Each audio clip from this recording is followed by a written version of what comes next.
idea would get you a paycheck. Well, yeah, well. Yeah, that would be nice. That would be nice. Mm. You know, paid the bills again. So, are you still looking for a job at this point? Yes, constantly. I thought you'd found something last time I talked to you. Oh, that didn't pan out. It is one of those, yes, come in for an interview right away. Oh, nice to meet you. Yes, you're more than qualified for this position. We might be hiring in 2 to 3 weeks. Oh, wow. Just 3 weeks. Fucking great. Mm. Yeah, and the worst part was, the guy actually had me come in the middle of the night, too. Are you, what? Really? Yeah. Wow. It was for another nudie bar, but... Well, I suppose if that's like the peak of his business, I suppose it kind of makes sense. Yeah, you know, he was the hiring manager, and I was like, yeah, sure, I'll be there as soon as I can. Got there, like, within an hour. Place was dead. Wow. I'm, you know, not dressed up, but, you know, I got a nice polo shirt on, you know, some slacks, my good shoes. Guy comes out wearing a ball cap, dirty T-shirt, and a pair of jeans. And he's the hiring manager. It was a classy establishment, a gentleman's club. Yeah. Yeah, right. Just didn't. Was it a case of he hired somebody else, or did you just like sort of look at the place and think, I'm going to tank this interview? No. At this point, I'm not turning down any job. Oh, okay, fair enough. Well, that makes sense. Yeah, because I need work, and this would, you know, minimum wage. The hours would have been Yeah. like, you know, part time at best, but you know, it'd be enough to cover my rent and my expenses. Yeah. Right. Yeah, speaking of minimum wage, that's the problem these days, isn't it? Well, I don't. Is your economy still as bad as it was? Well, I guess it maybe. It depends on who you listen to. Yeah, we've got the same problem, because that's what I was getting at. Because ours is like it's basically the same. I suppose for the Western countries like ours, I suppose the recession kind of hit in the same way, regardless of which one you're in. Because we have the same problem. It's like people are complaining about minimum wage jobs, but it's like at least you've got one. Yeah. Yeah. Over here, they're pushing to raise the minimum wage right now. From what is it right now? Like in California, it's $8 an hour. I think I'm trying to think. I think it's like $7 an hour. Like 7 something minimum nationwide. Like, I know $8 an hour. Yeah. Sorry, I've just done the conversion. That's £4.77 in sterling. Yeah, like the minimum wage in America is abysmal. And like that's the thing, a lot of people over here are saying like, "Oh, you can't increase the minimum wage because if you increase the minimum wage, that means there's going to be less jobs because the business owners won't be able to." Of course, they're looking out for the business owners. Yeah. The business owners won't be able to pay as many employees. And it's like, okay, that is somewhat sound logic, but then you got to think of a country like, I don't know, I'm not sure if it was converted, but like Australia, like they had a pretty high minimum wage, and their country barely got hit at all by the recession. Yeah. Same with They Sweden. just trucked right through that shit. Because the thing is, that as long as people are working, as long as people are working and earning enough to live, then they're spending. And that's going to keep your economy alive. Yeah, I mean, I'm not figure that out. Yeah, I'm not really big in interest or education on this kind of thing, but even I know that. Yeah, no, like that's the thing. It's common fucking sense. People with jobs make it so the economy doesn't fucking tank. Yeah, it's like this is gonna sound this would make me sound dumb to anybody else, but I think you guys at least will understand where I'm coming from here. It's like that episode of South Park where Kyle pays everyone's credit card debt. He sacrificed himself. Yeah, the Jew. And it's like, because the economy needs people to spend. Yeah. That's the point. Because I'm looking at this number. $8 minimum wage is £4 for you. Is £4.77 over here in British.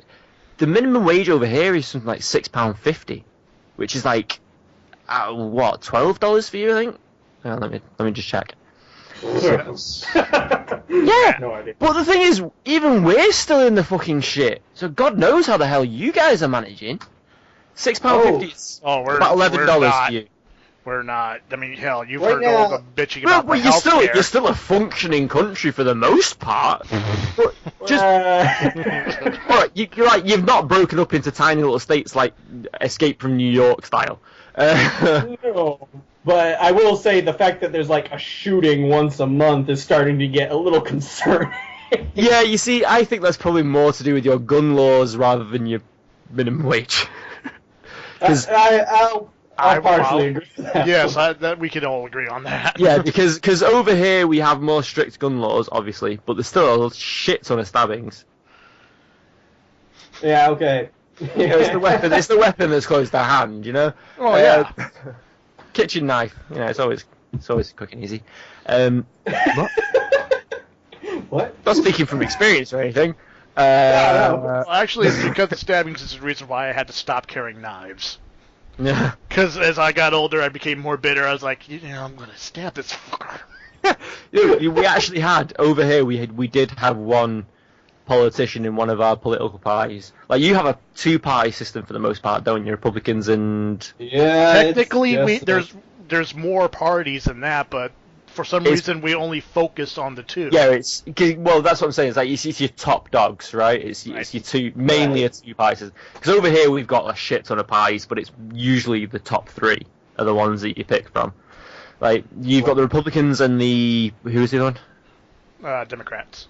That's the one, Democrats. Democrats? Over here, it's always been Labour, Conservative, and Liberal Democrats. Those names have absolutely fucking nothing to do with what they actually stand for. Same here. Yeah. And one of those parties recently had a well-known in the media but not very well respected politically representative who said that we should lax our gun laws, and his argument was because it would take knife crime down. Yeah. And it's like, even people in his own party looked at him like he was mad and said things like, "Are you literally saying more shootings means less stabbings, and that's a good thing?" Jesus Christ, that's dumb. I mean, oh my God, that's. Yeah, it made for good primetime watching on the news channel. Not that I usually frequent the news channel, but I did that day. I'm just imagining all the people in Parliament. The look on their faces must have been the same as mine right now. Like, are you fucking kidding me? Well, I imagine it was a mixture of what you did, what I imagine Richie did, and what I did, which was literally stare at my lap and giggle.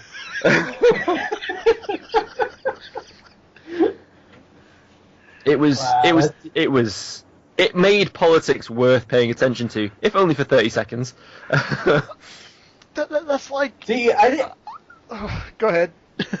I feel like there's always something like that going on over here. Some stupid politician saying something ridiculous that you just... Yeah. And, I mean, they tend to be the Republican Party because that's kind of their campaign motto. Like, how ridiculous can we get? Like, let's find out. As the country. What party was it that you guys had a guy, and I remember seeing him on the news, he had a massive bushy beard and a funny hat, and he said something like unicorns. Absolute mentalist.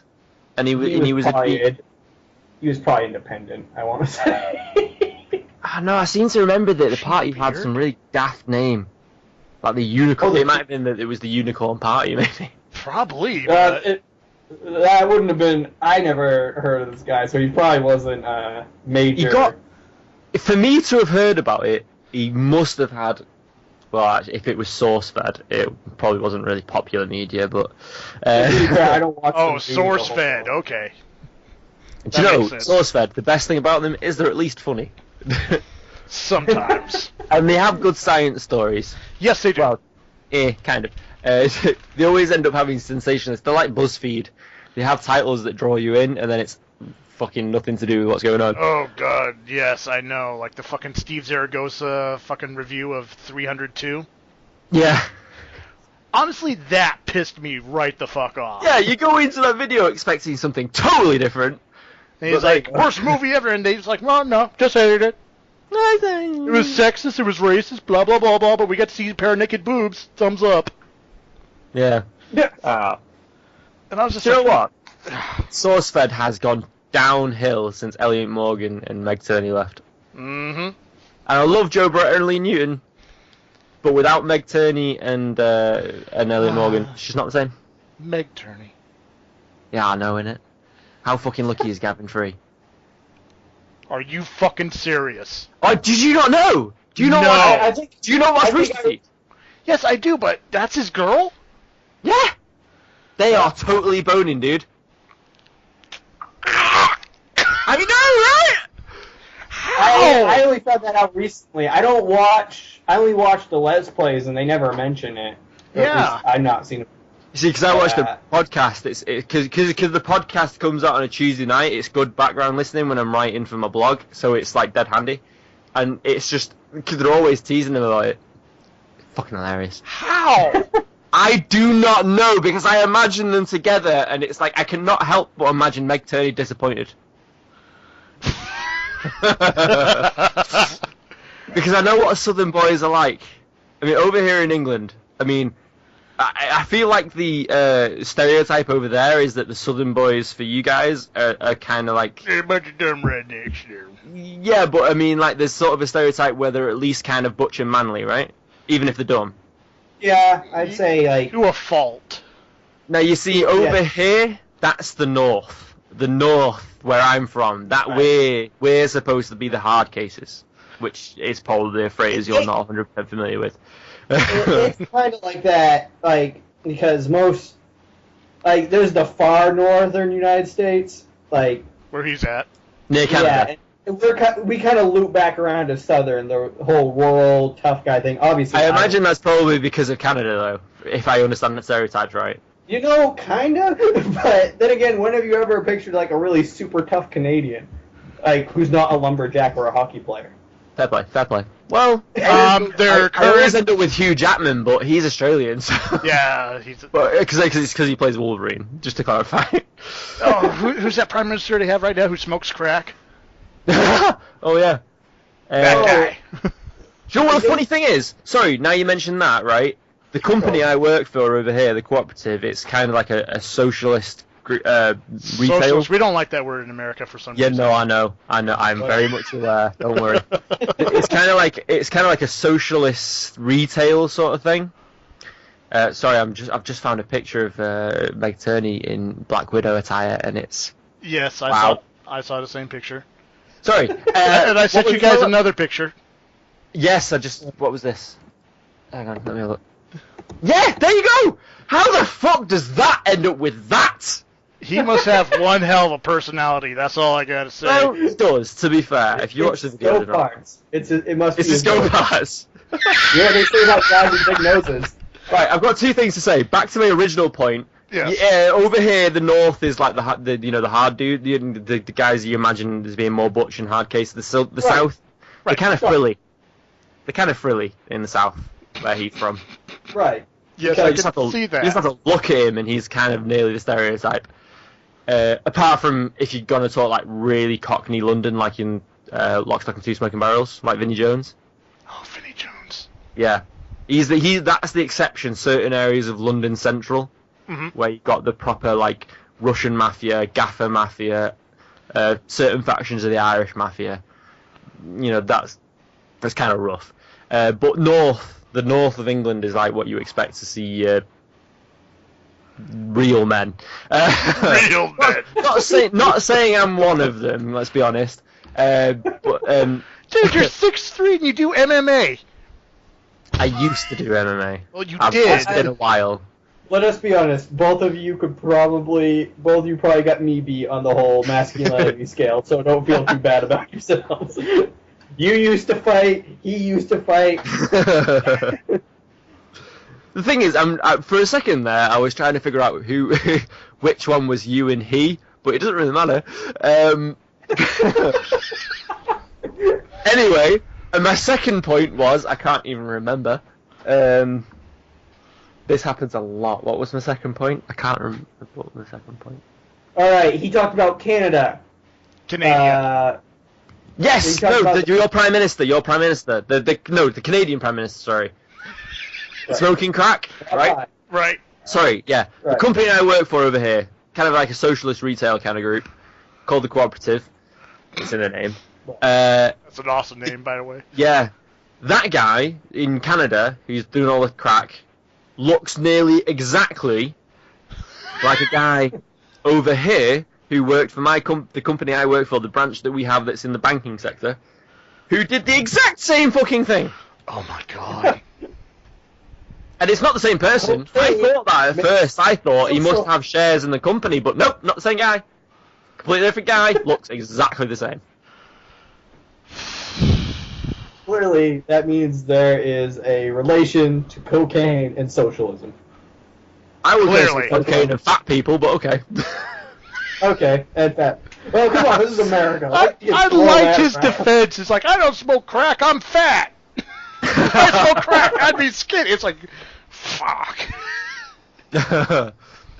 Imagine how big he'd be if he didn't smoke crack. Oh, dear God. Just be this undulating wall of flesh in a business suit. Oh, dude. Eater, hooter, water, eh? Hey, Jabba the Hutt. Nicely done. Bit of Jabba. Jesus Christ, I'm looking at a bottle of Jaeger. I've actually drained it by half. Jesus Christ. I've got about a third left of this bottle. Well, let's put it this way. I'm also halfway down on the Jack Daniels as well. Oh, Jesus, man. I'm going to put it down to my Irish genes. Let's go with that. And possibly because I'm actually not drinking from scratch today, I'm kind of supplementing what happened yesterday. True. So you still got some in your system. Mm-hmm. I could be a lot more ineligible right now. Ineligible? No, that's not the right word. Illegible. Illegible, there you go, thank you. Yeah, that's... Okay, I can English too. Yeah, well, to a point. To a point, yeah. Imagine I sound real dumb.